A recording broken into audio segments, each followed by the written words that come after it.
Hello and welcome back to another episode of Math with Sohn. Today we're going to be doing AICE Physics, AS level. Questions from March 2021, paper 2-2. We're doing question 5. We've already done question 4. I would highly recommend checking that out. So this one's going to be on the Doppler effect, and I've seen this question quite a few times on AICE exams where they have some sort of swirling thing here and a distant observer of sorts. And as this sound source is swirling around, it is coming towards you and then going away, and coming towards you and then going away, which gives an ideal or a mimic of a Doppler effect, which the Doppler effect typically happens when the object is coming towards you and then leaving from you, which is the same effect here. Okay? So, without reading too much, we have the sound in air 330 meters per second, and the sound source is moving at 12 meters per second. And it has a frequency of 951 hertz. All right, calculate the minimum frequency to 3 significant figures of the sound heard by the observer. Okay, so we need to use our Doppler effect formula. Our Doppler effect formula is as follows. We have the frequency that we would observe would be equal to the frequency of stationary times velocity divided by the velocity plus the velocity of the source. Now we have to just understand, do we have to add or subtract? I don't know why I wrote SS, velocity of the source, excuse me. Okay, so velocity stationary, it would be 330. And frequency of the source, so that would be frequency of the source, 951 times 330. Then we have our velocity, that would be the same 330, plus the velocity of the stationary or the velocity that it's moving with. And it could be plus or minus, you have to be careful. Okay, so if it's minimum, do we want to divide by a bigger number or a smaller number here?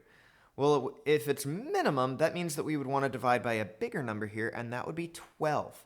Now, we do have to understand that when is this going to be approaching us the quickest would actually be here and here. So here, this would be where it'd be leaving the fastest, and this would be where it is approaching the fastest. And we get a higher frequency when the sound source is approaching us, which is why we add. Okay, so if it's leaving, you would put a minus there. If it's approaching, you would put a plus there. And a minimum frequency is whenever you get it to be minimum frequency, well, with minimum would be when it's leaving, excuse me.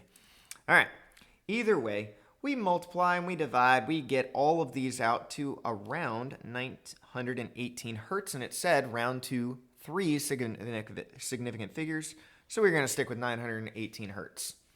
All right, if it had a radius of 2.4 meters, so if it had a radius of 2.4 meters, determine the shortest time interval between the observer hearing the sound of a minimum and hearing it at a maximum.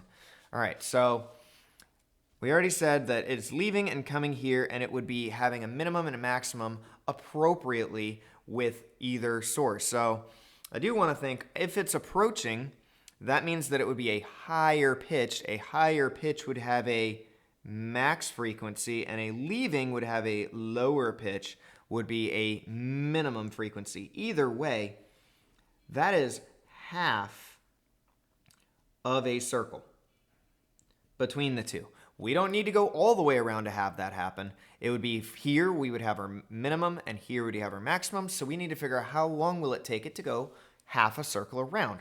Well, if you have a circle of 2.4 meters, how long does it take to go half around? So let's just say 2.4, because of the r, 2 pi r is a full circle.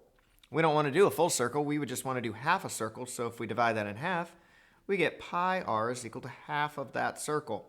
That is the distance that we have to travel around. We're not going to travel directly across the radius, so that's the distance we have to travel around. So pi r is our distance. Distance is always equal to velocity times time. And our velocity, well, technically our speed is 12 meters per second. So our speed is 12 meters per second. So we'd have pi times 2.4 would equal 12 times time. And we just divide. And when we divide those, we are going to get roughly 0.63 3 seconds. I'm curious of what that looks like too. 3.14 times 2.4 divided by 12 is 6.28, and 6.628, if we round up, would be 0.63. The reason that we kept two significant figures there is because we have two sig figs here and two sig figs there, so we kept two sig figs. All right, that's going to do it for this one. Until next time, everybody, stay positive, and I will see y'all later. Bye.